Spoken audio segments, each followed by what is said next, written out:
Young following up, Laziale away. And then Milinkovic-Savic! And that's the full-time whistle. And Lazio jump for joy. The old order under threat from new challengers. A first title in 20 years, looking ever more possible. The Calcio Guys is a weekly podcast by Adreano DiNardo, Gianni Dellacoli, and myself, Nicholas Di Giovanni. We want to bring Calcio back to its roots in our communities and share stories from around the world about why we're passionate about the beautiful game. You can listen to us anywhere where you listen to your podcasts, including Spreaker, Google Podcasts, iTunes, Spotify, iHeart Radio, and Mixcloud. Give us your opinion on social media at The Calcio Guys on Twitter, Instagram, Facebook, and YouTube. The intro song is Fireworks by Jahzzar.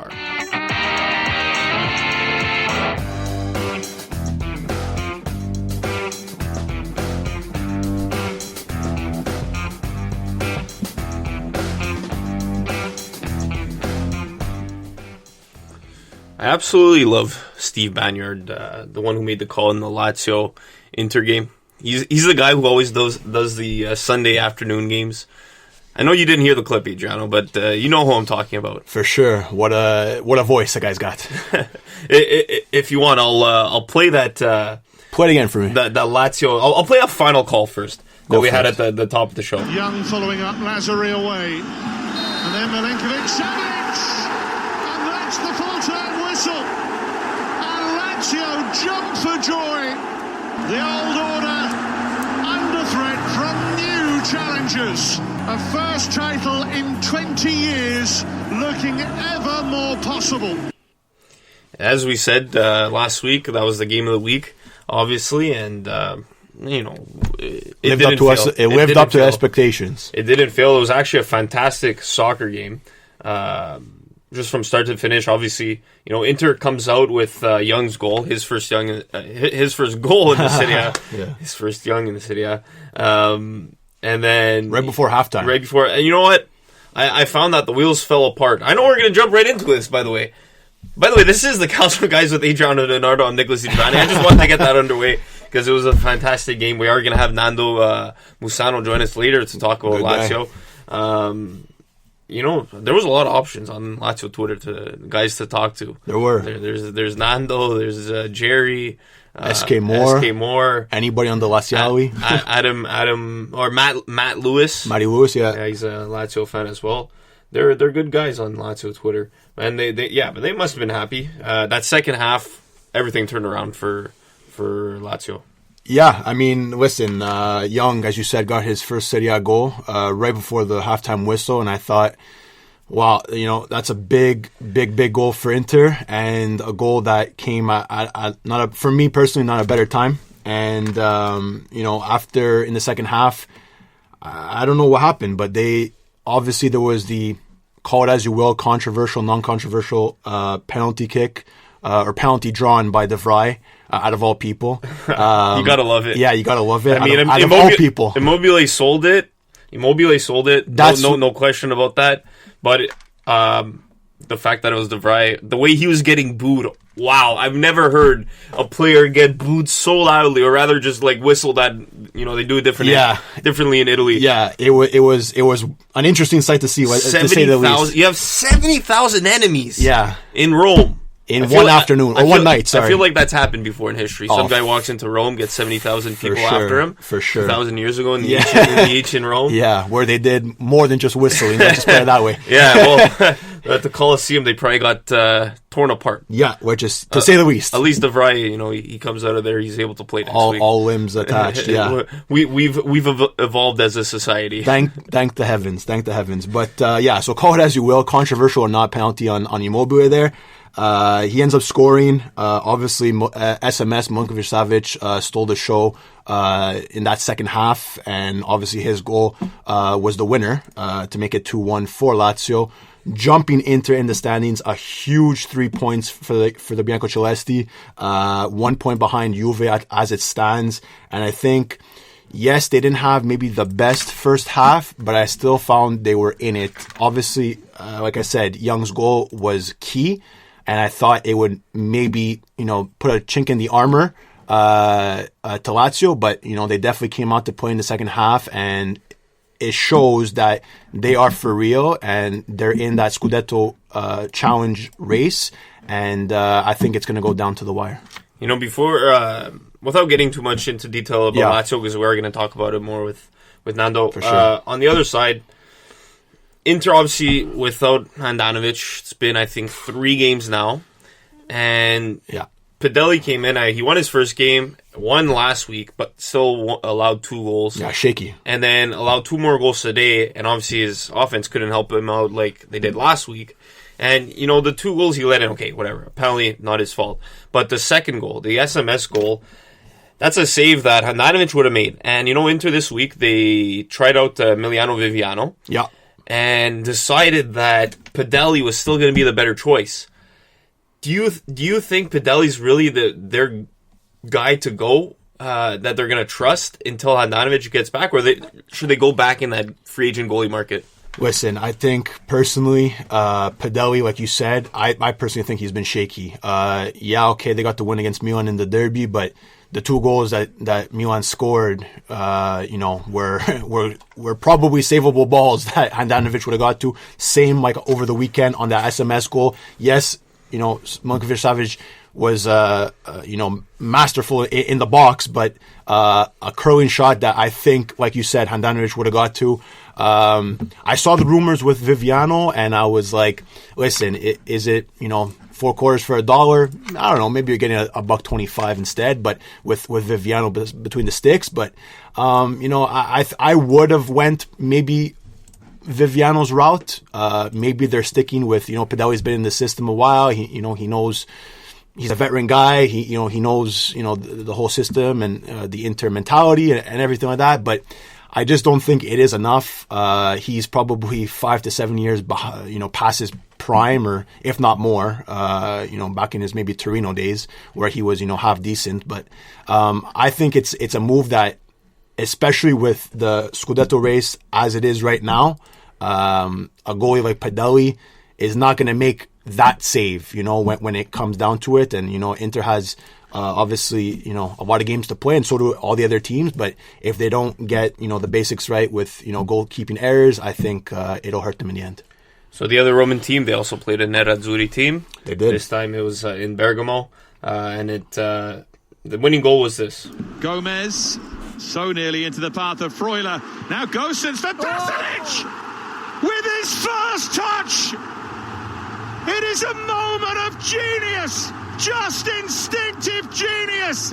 Atalanta turn it round and lead by 2-1. Mario Pasalic, first touch of the game, comes on, scores. 15 seconds. 15 That's all seconds. it took. Roma, I feel like a broken record. Yeah. Three losses in a row. I don't want to dive too deep into that. But I just want to point out, last year, after 24 match days under Di Francesco, 42 points. This year, after 24 match days under Fonseca, 39 points. But I think it's a different mentality in Rome. I think this year they kind of came in with a rebuild attitude, realizing maybe they weren't going to challenge. But I think Fonseca has that trampoline, that safety net, because of all the injuries. Those injuries weren't piling up the way they were last year, so you can't really compare.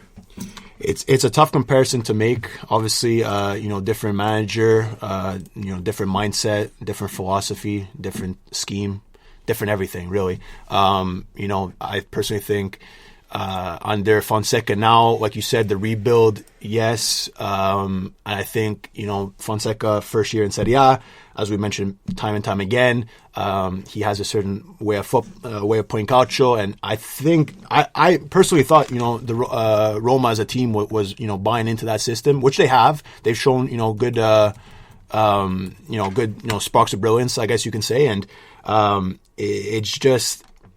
it's too hard of a comparison to make. Like I mentioned, I don't know if it was last week or the week before on the podcast, Zaniolo out of the lineup, obviously with a devastating injury, I think is a key part. I still find Roma Dzeko dependent, and what we said last week about their defense it's like week in, week out with this Roma team. Mancini's still looking vicious in the back, committing fouls, getting I think he got another yellow card this week, and I think he's up to 10 on the season, probably most, or definitely up there in terms of yellow cards. So hard comparison to make personally, but I just feel like different team, different players, different objectives in mind for both last season and this season under Fonseca.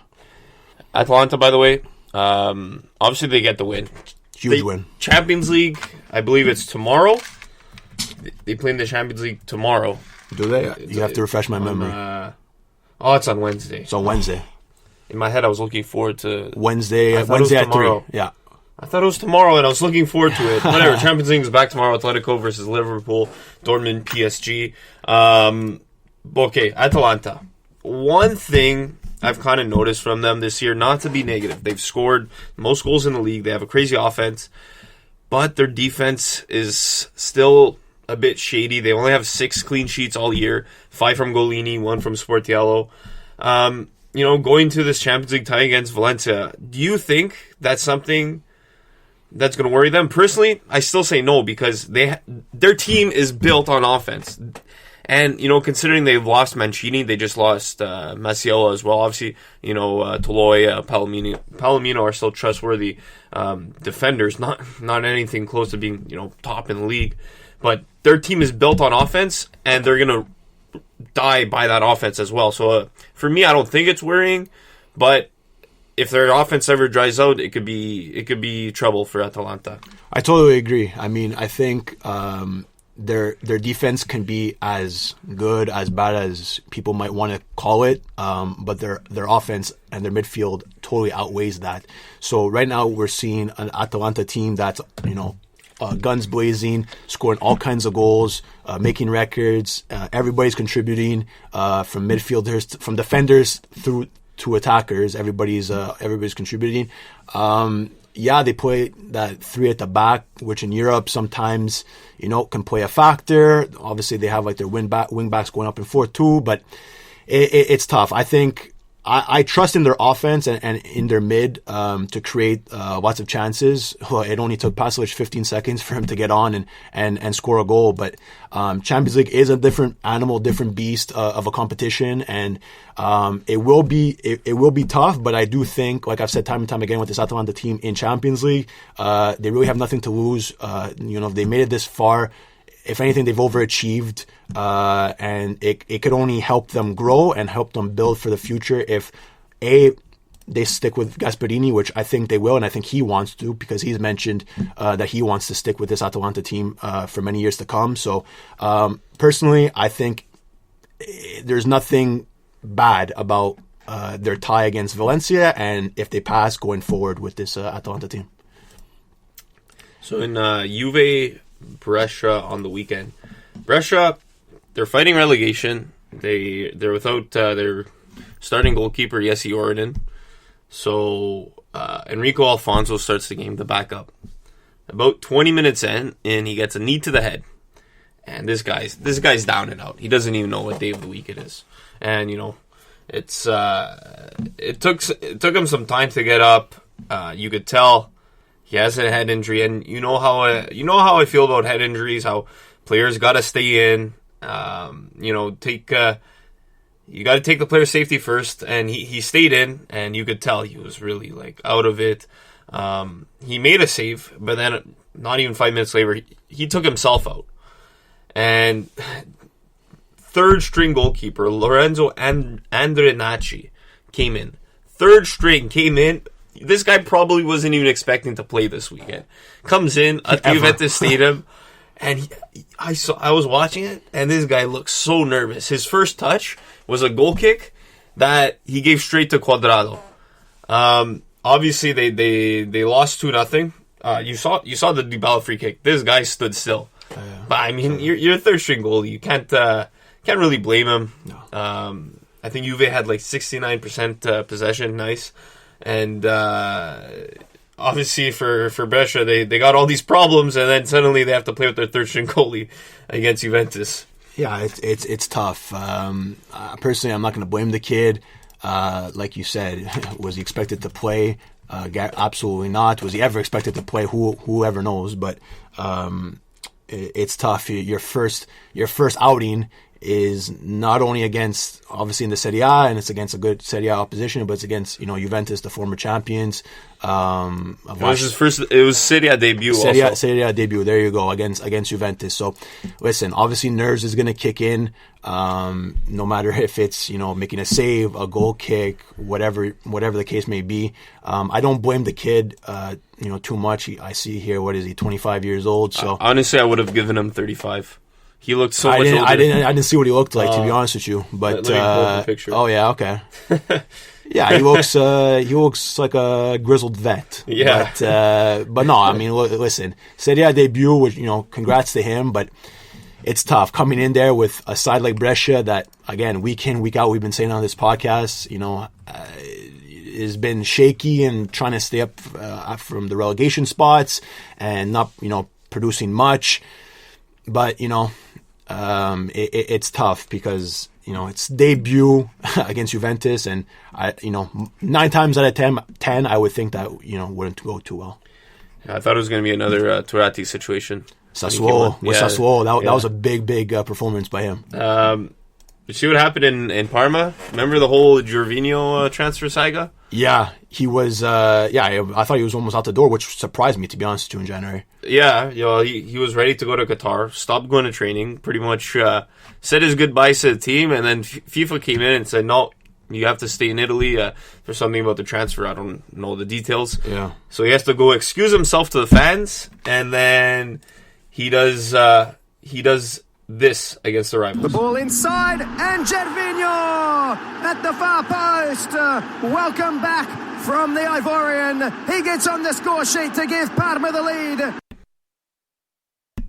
Pretty crazy.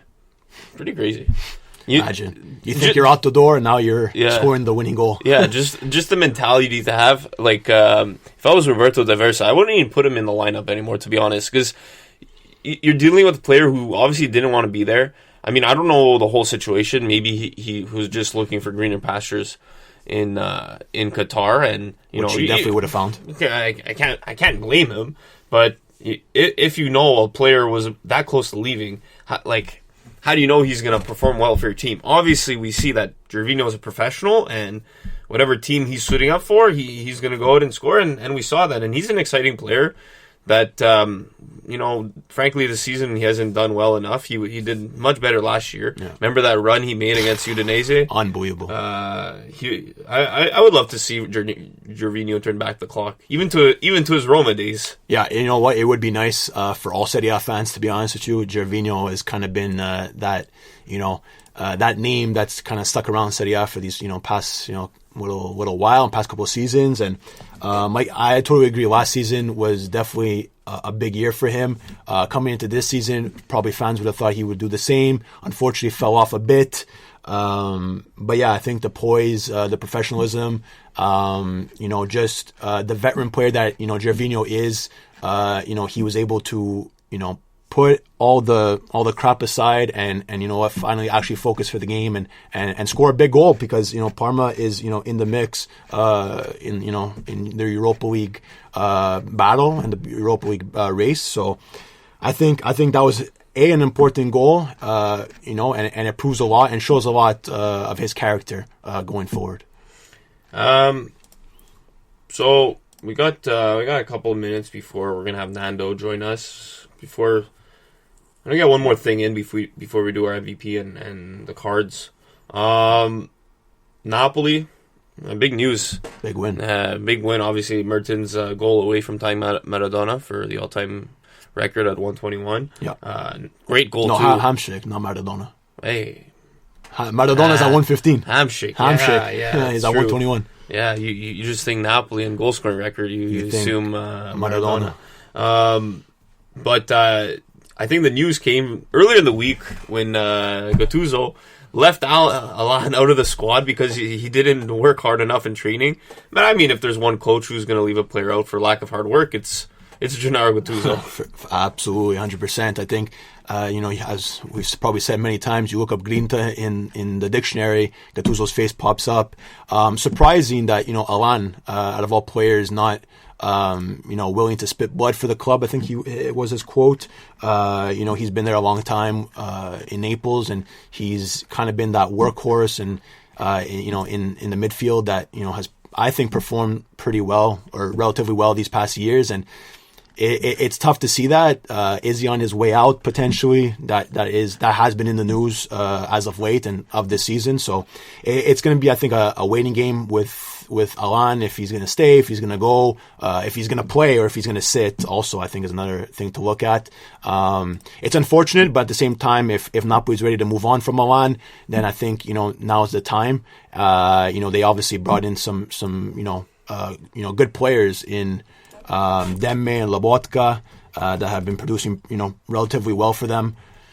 There's not enough good things to say about what Alan has done for Napoli, but like I said, if now is the time, then now is the time.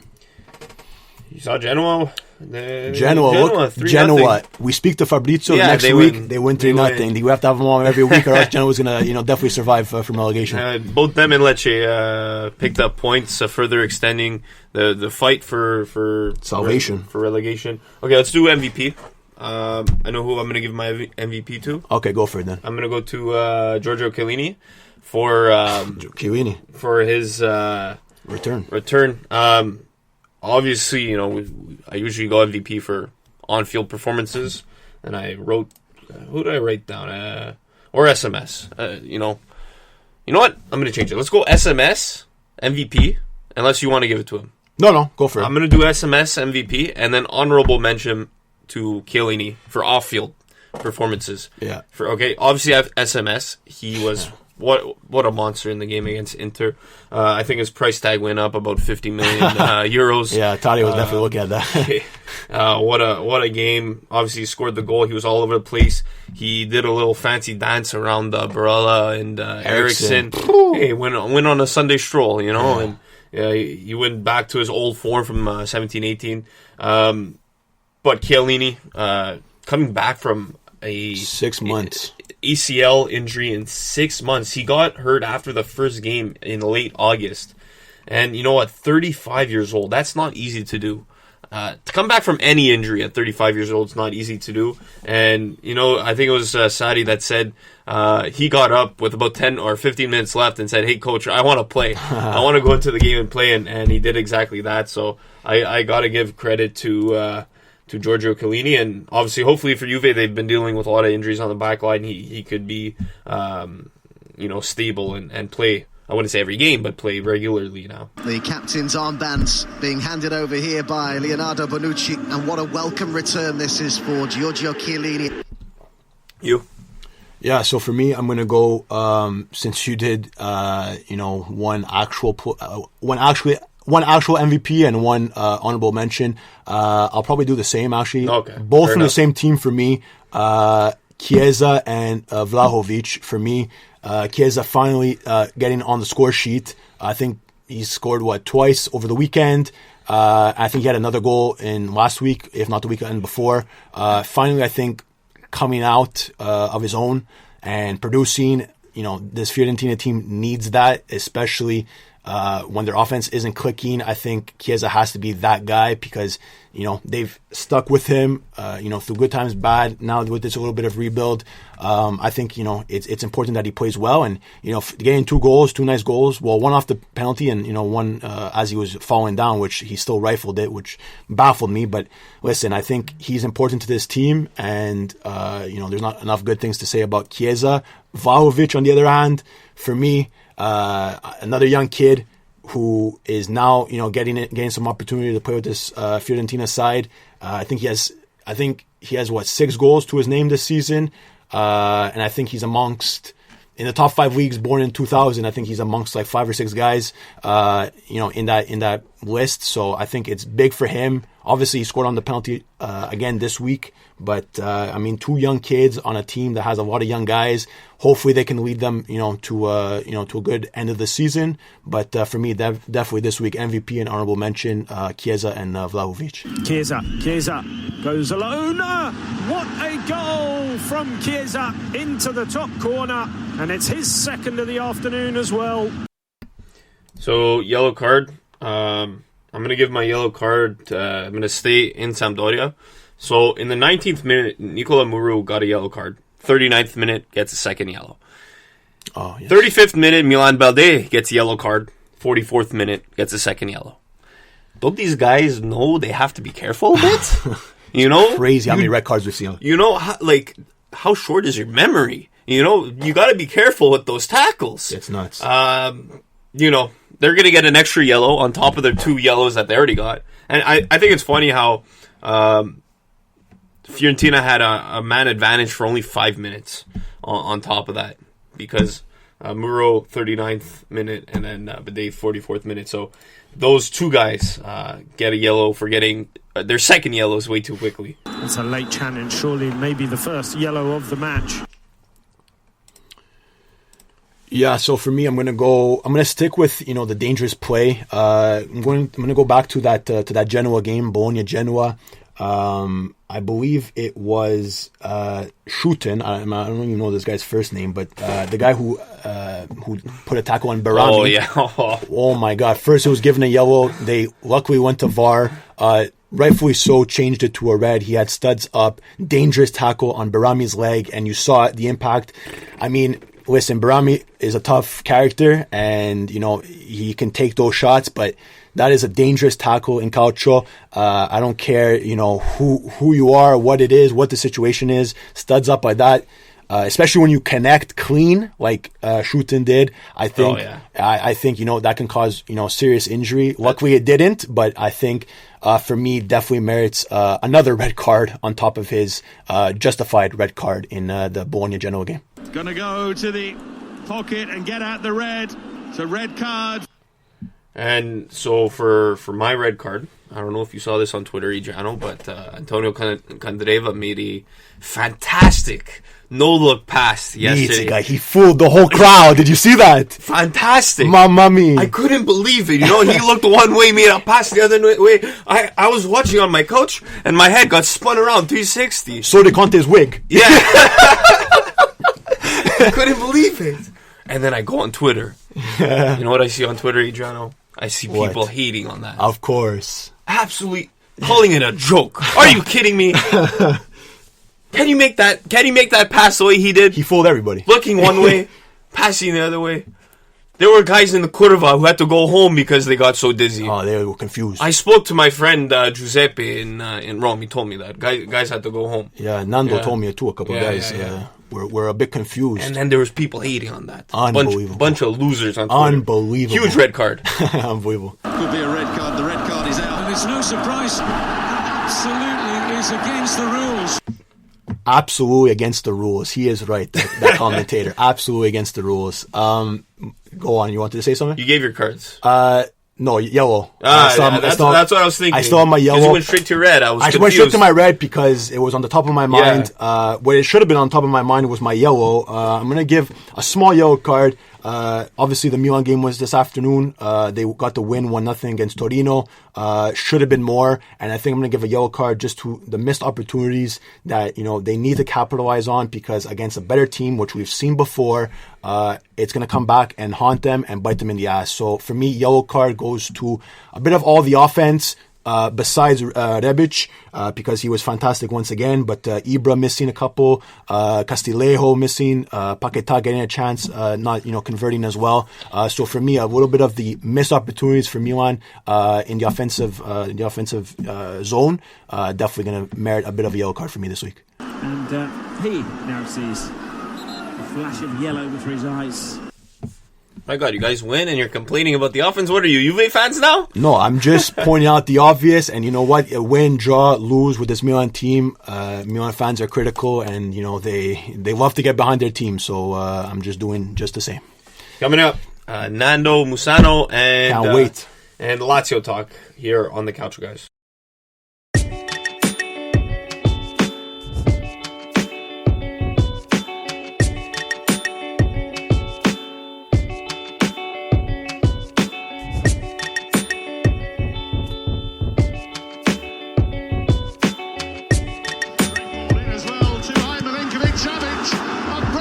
On the line is Milinkovic-Savic, and it's 2-1.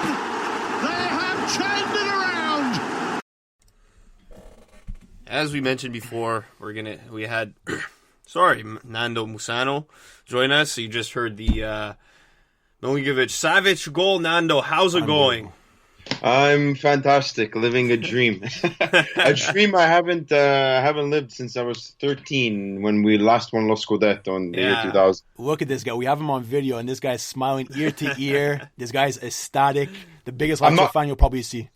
I'm not wearing I was wearing my jersey today, actually. My Sergej jersey, actually.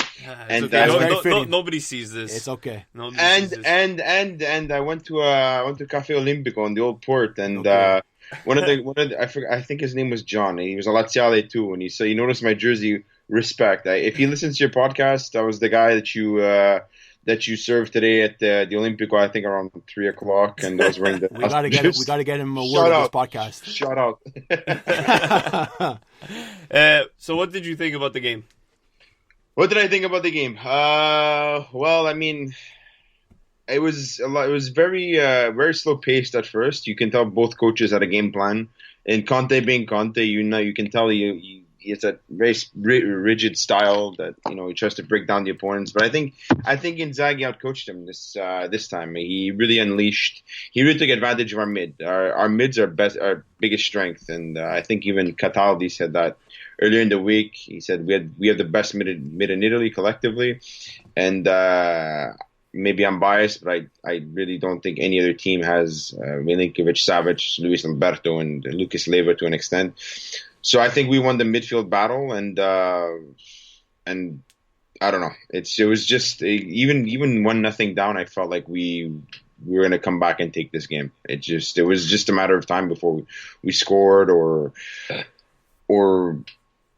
something magical happened. I mean, Sergej hitting the crossbar in the first, I think, fifth minute was incredible. But I mean. So obviously, the mood for the Laziale fans and just Lazio fans all over the world was definitely ecstatic. We saw videos on social media about it. Them parading, them really celebrating this win because it was a huge win in their defense. But I'm gonna go to a player that obviously stole the show. You said the midfield, SMS's performance. What do you make of it? Was it expected? Is it like kind of maybe a coming out party? What do you make of SMS as a player and his performance against Inter? Sergej has been with Lazio for 5 years now. A permanent fixture in the team for about 4 seasons where he's been an undisputed starter. So last season we can say he was on a bit of on the down, but 3 out of those 4 seasons, his first season under Inzaghi, the second season where he had 10 or 12 goals, and this season he's been absolutely fantastic. So to say it's a coming out party is no. He's been a great player his entire time at Lazio, but he keeps evolving as a player. We saw in his second season where he was scoring for fun, assisting for fun, and that he had offensive prowess. And last season, while our whole team in general was kind of on the down, but this season you can tell he's really become a complete box-to-box midfielder. He wins aerial duels, he tracks back, he tackles, can shoot, score, he does everything. So I mean, he's a beast. And it's to be expected. He does everybody. I guess all the highlight fans, you can call them, people just literally watch highlights of Sergej, say, oh, he doesn't score, he doesn't do this. But if you watch him on a week-to-week basis, this guy's winning balls, tackles, key passes. I mean, he's a special player. Totally. And he loves Lazio. So, yeah. I mean, to be fair, box-to-box midfielders aren't meant to score. That's not their job. Yeah. That's why they're called a box-to-box midfielder. That's it. But kind of, a crazy storyline between two defenders. On one side, you had Sven de Vries, who was getting booed like crazy by Lazio fans. I found it. I loved it. Gives up the penalty, and then the guy who they brought in to replace him last year, Francesco Acerbi, makes that game save. I wouldn't call it a game saving block, but that block at the end on the Lukaku shot. It could have been a goal. What did you make of that situation with De Vrij and then Acerbi's game? Poetic justice on De Vrij. He gave up that penalty to Inter in 2018, which tied the game for Lazio. And poetic justice and well deserved on his part. And now Acerbi, look, what else? I mean, what a warrior! Just his entire story in general has been amazing. But I mean, is there a better defender in Italy right now? Honestly speaking, maybe I can't think of one. I think he's absolutely fantastic, and I think he should be a starter for Italy come the Euro. I think so. Warrior, I mean, there's not enough good things to say about Acerbi, just what he's come and faced in his life on and off the pitch. So definitely a big hats off to Acerbi. But moving on to another defensive, I guess, player. Obviously, Lulic has been out of the lineup. Johnny started the game. And then we saw Laziale come on, which I personally love. Laziale in the wingback position. Yeah, and Marusic went back to the left side. Marusic went on the left side. Who would you, now with Lulic out for a bit, like who would be your ideal player in that role? And should Laziale be starting, game in, game out? I'll cover that topic. Laziale should be our permanent fixture on the right wing back side. I found it totally agree. I found it a little odd that Marusic started. I mean, maybe Laziale's played a lot of games. You can tell maybe he needed a bit of a rest. He rested midweek against Parma, so I think it was more of a fatigue issue. But you can tell when he came on, he was just absolutely fantastic. He just literally destroyed Ashley Young and Godin. Godin was on the left. As for the left-handed side. Personally, I think Johnny shouldn't be playing against tactically astute teams like Inter. Candreva looked like Candrevino, as you can say, against him. He literally looked like he looked like he was playing for Lazio, like back in the Lazio days, where I would see Candreva zigzagging, shooting, crossing. But that's not the Candreva we know anymore. So Johnny, I think, perfect game for him would be against Genoa this weekend. They're not great. They're not great defensively, and he's the type of guy that can break down teams that'll put 11 behind the ball, So, yeah. But I mean, against the more competent teams, there's Marusic because he's a good player. He's not Laziale, but he's a competent player who knows Serie A very well, and he was decent against Inter on the left side. And had Lulic started, I don't think Candreva would have had the game of his life against us. But for the time being, it should rotate between Johnny and Marusic. But I'd say 65% of the games Marusic, 35% Johnny. On a scale of 0 to Pele, how good was that no-look pass from Candreva? Pele Maradona. Yeah, there you go. I knew it. But for Lazio, last time we spoke for the podcast, I think it was about a month ago, you said you'd think that Lazio would just kind of bottle it in the Coppa Italia to focus on the Serie A. You got that prediction exactly right, and they went out. And I wouldn't say they purposely lost to Napoli, but if they were really trying, they would have beat Napoli.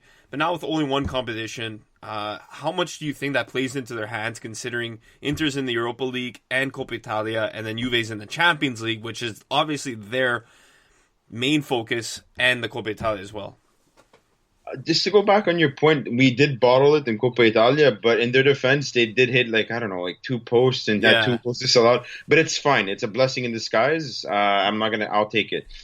I think it's our best asset against those teams. I know Inter and Juve are deeper than Lazio, but I do think Inter will bottle Europa League. I think they have literally no interest in that tournament, even though I think it is to their advantage to take it a little seriously.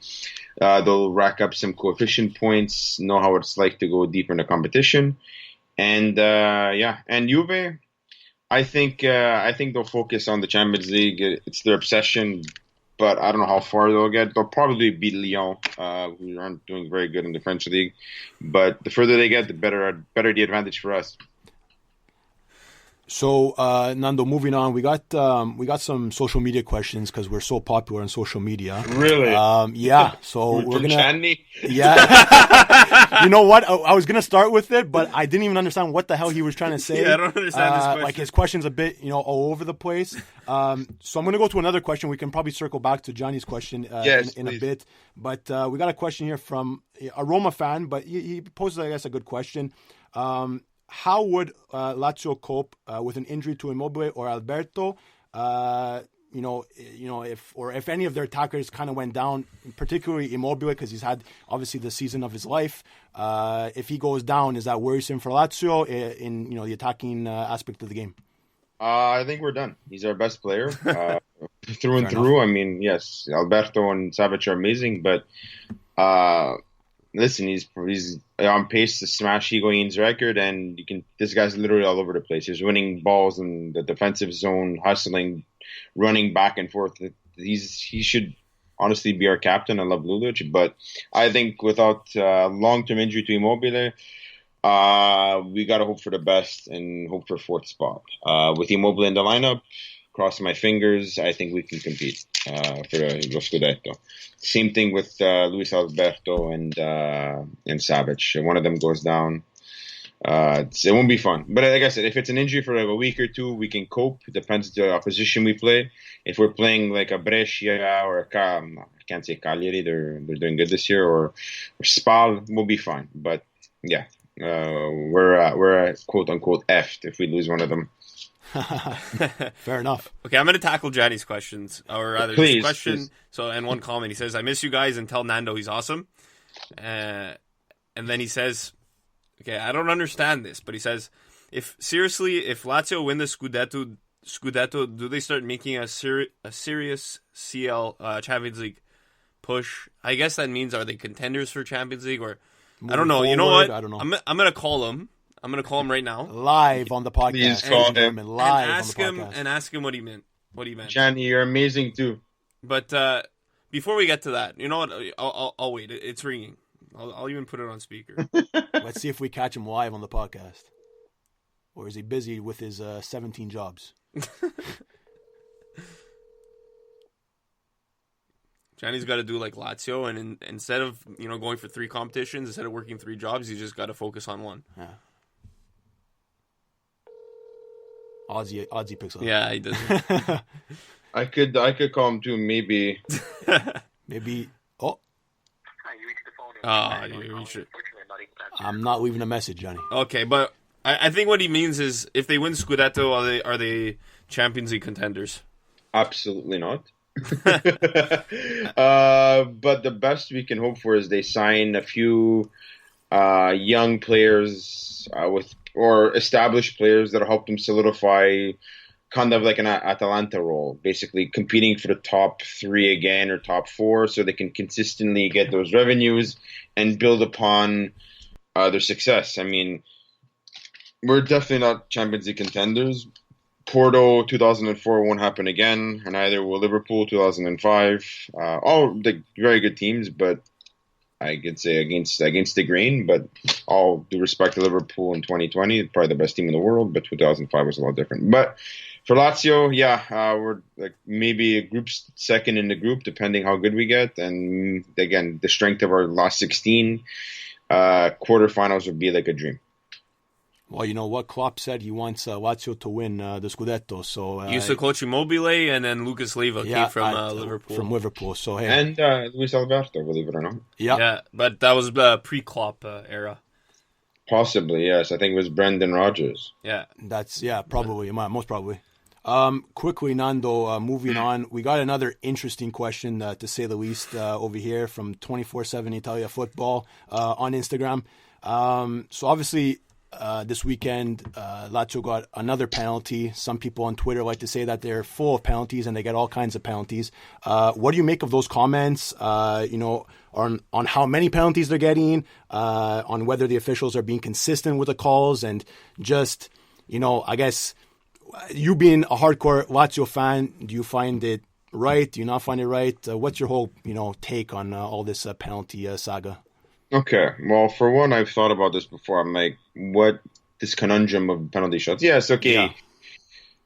Luck is finally in our favor, I can say, as opposed to 2018 where we had a lot of stuff called against us. But in Lazio's defense, look at their scoring record, their goals for. I think they have 55 or 57 goals. They're second in the league.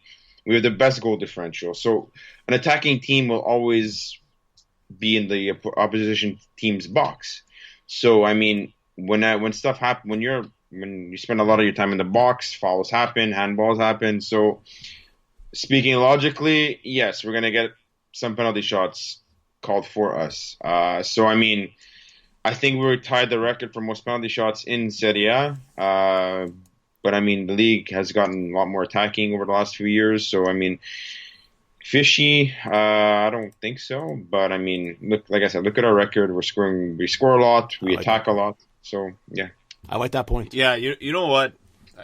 It's so frustrating to see every time like a top team gets a penalty. It's like instant hate. Instant hate. All the conspiracy theorists come out. Obviously, it happens a lot for Juventus, and now it's starting to really pick up for Lazio. But you know what? Like you said, when you have the ball more, when you're taking more shots, it's bound to happen. Lazio scored on 11 penalties this year. Juve 8, Inter Milan 7, Roma 7, and then Lecce 7. These are the goals scored on penalties. I don't know the exact numbers of total penalties given, but I'm sick and tired of seeing all these like conspiracy theories online. And then I think there was another question that we got. Oh yeah, from Inter Football Daily. Do Inter still have a chance at the Scudetto? I mean, I don't see why not. They're 3 points out. Yeah. Yeah, it's they're only 3 points out, and if they beat Juve in 2 weeks, they're right back in it. And I hope, honestly, I hope for a tie. But, for sure. It's like how Juve fans were hoping this game to finish in a tie. You're right. But I mean, the season's long. Juve struggled. I mean, they lost to, didn't they tie Parma?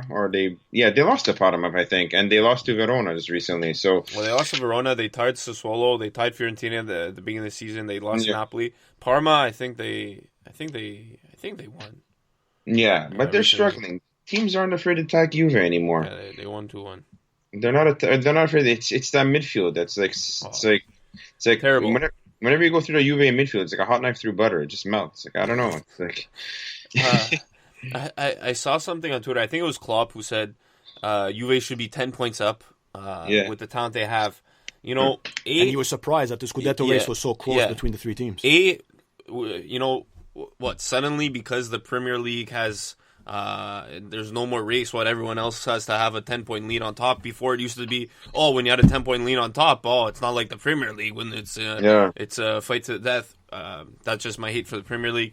But then also, like, when you think about it, Juve really, it's not like years past where they really have the best talent. You know, obviously they have one of the best players in the league in Ronaldo, some of the best defenders, but that midfield's terrible. They have no depth in midfield, not much depth attacking. They have like 2 fullbacks. I said Inter has the best depth, and Lazio has the best midfield. An attack, maybe, or Atalanta. I mean, I think best maybe attack between Lazio and Atalanta. I mean, Immobile is on another level. All due respect to Duvan and Muria, but none of them even I think are even come close to Ciro. And like I said, Gomez and Ilicic are great players, but I think Immobile is another level this year. Juve, what can I say about them? Long gone are the days of Pirlo, Marchisio, Vidal, and Pogba. Big time. 5 years ago. Yeah, it's crazy. It's absolutely crazy. And you know what's crazy? Every season Juve had lost a player. They never replaced one of those guys. Yeah. They lost Vidal. I think they signed Khedira on a free transfer. All due respect to Khedira, a decent player, but not Arturo Vidal. And Pogba, he hasn't been the same. Maybe they think reuniting them is going to work, but I don't know. But you know what? I think if you took those 4 guys as they were right now, they would be still better than the midfield, the current midfield. That's a retired Pirlo and a retired Marchisio. But it's crazy. Look at the class of those players all playing at once. And you know what? A lot of people back in the day used to really hate on Marchisio, but I always liked Marchisio. The guy was a diehard black and white Juventino, bled for the team, could pass, shoot, score. I mean, he was one of those old school players. Totally agree. We got a quick picture with him in Boston, maybe 3 years ago? Almost 3 years ago when we went for the ICC tournament. 3 years ago, Juve Roma. No, honestly, class guy. We had a little Italy flag. He held it up for us, no problem. Got in the picture. Honestly, like you said, class guy. On and off the pitch, I think. But Nando, quickly, usually, we do our predictions of the week. Before we go into all the games, maybe just like a prediction, for Lazio. I know it's tough. Obviously it's a long season. Do you have any sort of prediction, before, going on to the rest of the season? I guess. Make it simple. Do they win the Scudetto? My heart says yes. My brain says no. Fair enough. And that's from probably the biggest Laziale you'll find probably in the world. And still a lot of season left to be played. A lot of Calcio to be played. But okay, we'll start with Lazio's game against Genoa. What do you make of that game? Prediction and what do you expect for that game? We've always had a hard time in Genova playing against them. They've been our kind of bestia nera, but listen, we've broken so many taboos this year, so I think I'm calling 3-0 Lazio, standard win, Immobile brace with Luis Alberto or Savic, cherry on top goal. Let's go around, give you our predictions for this week's games. Not too many good games. Fiorentina, Milan, Verona Cagliari is one to keep an eye on. But then, the big clubs like Juve plays Spal, Inter plays Sampdoria, Roma plays Lecce, which there could be an upset there. Atalanta Sassuolo. Yeah. But let's start with Brescia and Napoli. Give me your score predictions. I'll go first. I'm gonna say I think Napoli, sticks with this I guess decent form going forward. Brescia's been looking terrible. We mentioned it time and time again on this podcast. I'm still gonna stick with Brescia somehow surviving, but every week it seems like they're proving me more and more wrong. But it is what it is. But I'm gonna go Napoli. I'll go 3-0 in that game for Napoli. Nando? I gotta go the same. Brescia stink. They're garbage, man. They're going back down the city. Again, the nostalgia in me wanted them to stay up, but they suck. Yeah. I'm even going 4-0 Napoli. It's gonna be their coming out party. Yeah, I don't see how they could beat Napoli because you said 4, you said 3. I'll go 2. Bologna, Udinese. Neither team scored last week. Neither team's gonna score next week. 0-0. 0-0. I'm gonna go. I'm gonna say. At home, I think is it at home for Bologna? Bologna's at home. I think they get the win at the Dallara. I'm going to go 1-0 for Bologna. Same year, Orsolini goal. He's been fantastic. Phenomenal player. 1-0 Bologna.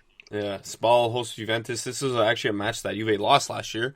But Spal, another terrible team. Di Baggio lost his first game. Or rather, tied... No, lost first game against Lecce. Yeah. Lost his first game against Lecce. I mean, Juve, I know they haven't been playing great, but it's Spal. I say 2-0 Juve. I'm gonna, as much as I would like to see a little shake up there in that game there. I'm gonna go with my brain. The half a brain that I do have. I'm gonna go Juventus with a win. I'm gonna go. I don't know. 2-1 Juve. I say Petagna gets on the board for Spal, though. I'm with Adrian on this. I think Spal does get on the board with Petagna, but I don't know. Ronaldo to the rescue once again. Juve is going to put in, there's not a vintage Juve performance where they play well, but a vintage 2020 Juve performance where they just somehow get a win by Ronaldo's genius.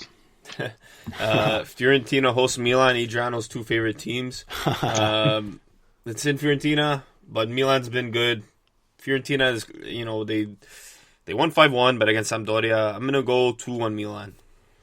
I'm gonna stick with that result as well, 2-1. I think if Milan can finally capitalize in front of goal, they've had some opportunities today. As I mentioned earlier on the podcast, they had opportunities, they couldn't bury them. Rebic, phenomenal in 2020 with 5 goals to his name.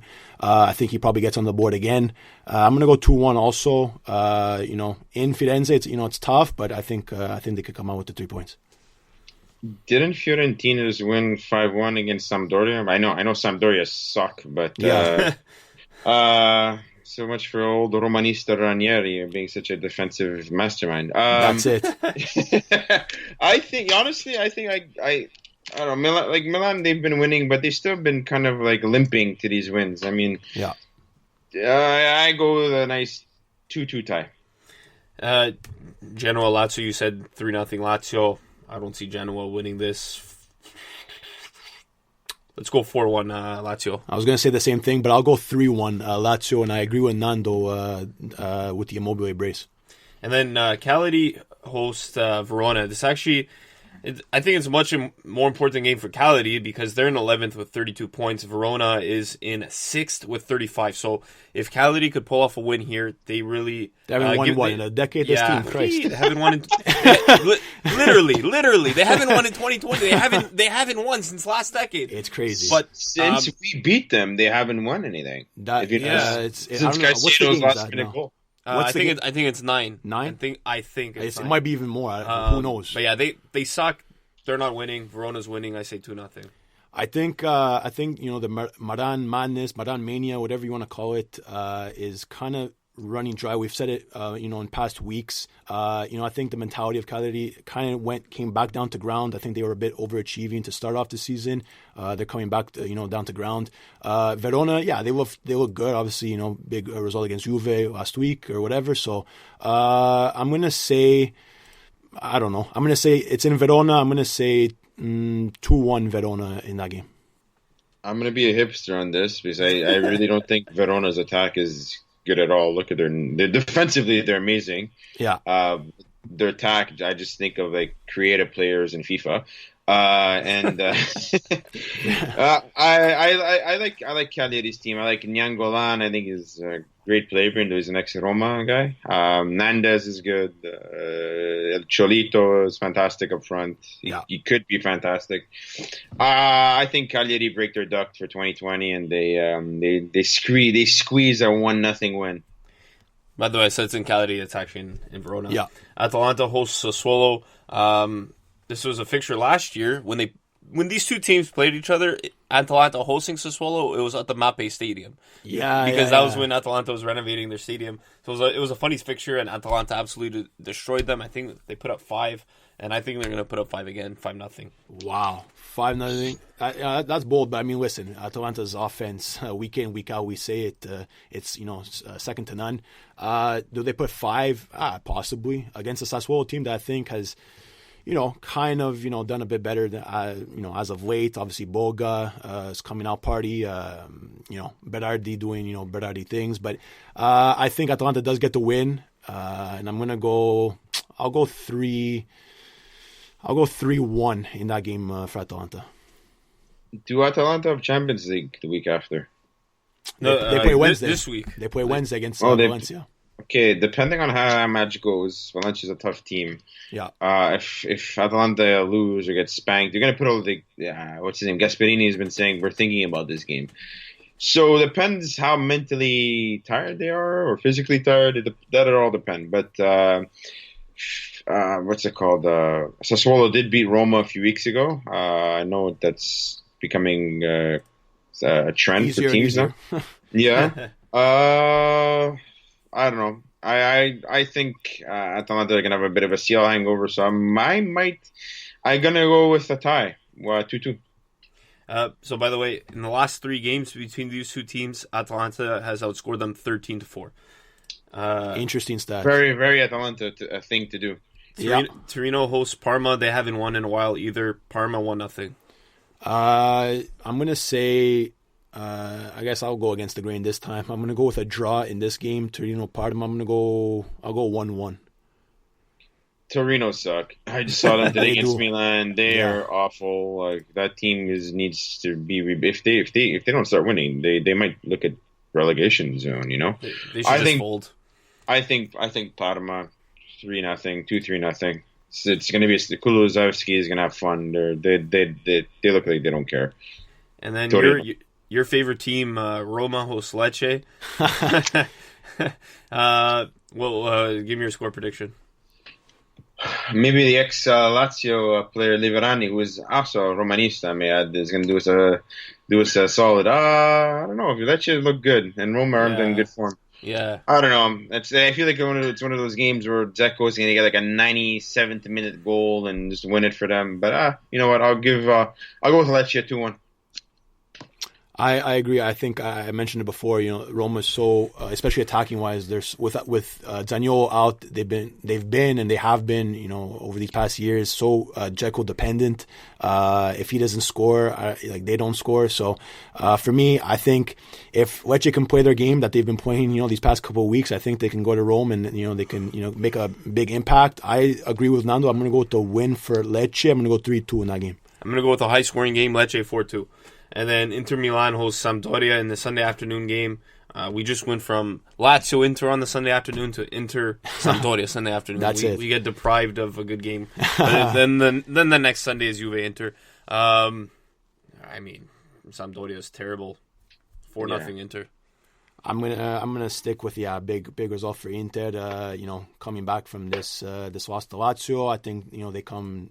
Well, they're at home, and I think they probably spank Samp. I'm gonna go. Yeah, I'll go 4-1 as well. Yeah, 2-3-0. Standard win. Samp are going to have a look on goal. But seriously, why couldn't they put Fiorentina Milan as the Posticipo game on a Sunday? Why Inter with Sampdoria? Does this league have any type of planning? How the Serie A is. I guess because it's Inter, it draws the TV ratings, right? It's all about TV ratings. That's that's why Juve plays a lot of games Saturday morning. When they're not playing the Sunday afternoon game, they're playing Saturday morning because their Asian audience is able to watch it. It's a Saturday night game in the Asian market. It's all about TV Makes ratings. Sense. Makes sense, but Milan's a pretty big team too.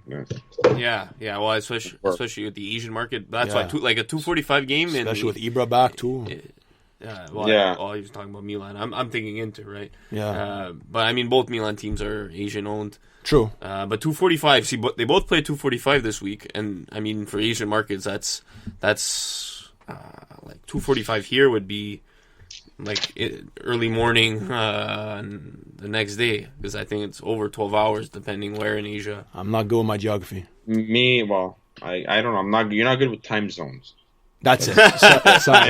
This guy's correct. Yeah. You're right, Nando. You are right. I'm not good with my time zone. Neither am I. But we can my do geography. a quick. What are we saying? 2:45 p.m. is Search what it up time? in Tokyo. Yeah, I don't know. 2:45 p.m. Eastern in Tokyo. The conversion, I have no idea.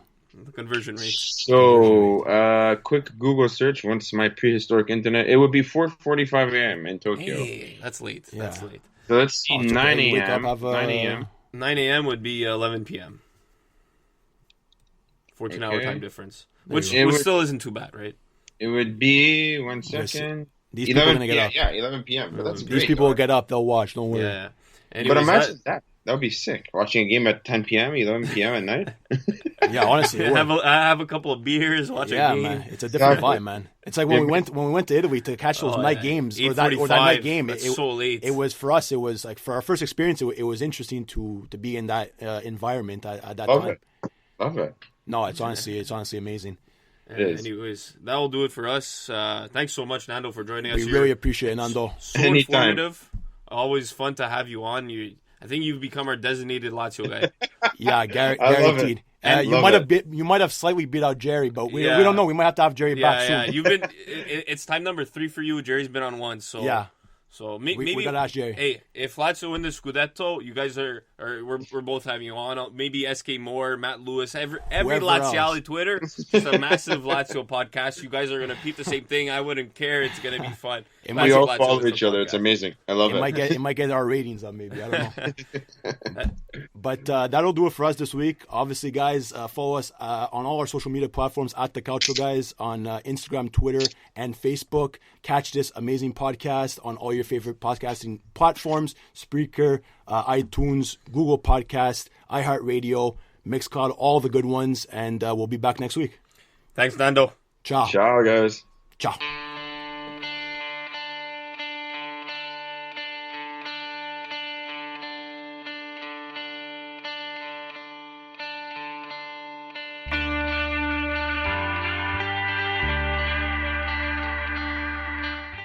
The Calcio Guys is a weekly podcast by Adreano DiNardo, Gianni Dellacoli, and myself, Nicholas DiGiovanni. We want to bring Calcio back to its roots in our communities and share stories from around the world about why we're passionate about the beautiful game. You can listen to us anywhere where you listen to your podcasts, including Spreaker, Google Podcasts, iTunes, Spotify, iHeart Radio, and Mixcloud. Give us your opinion on social media at The Calcio Guys on Twitter, Instagram, Facebook, and YouTube. The outro song is The Last Ones by Jahzzar.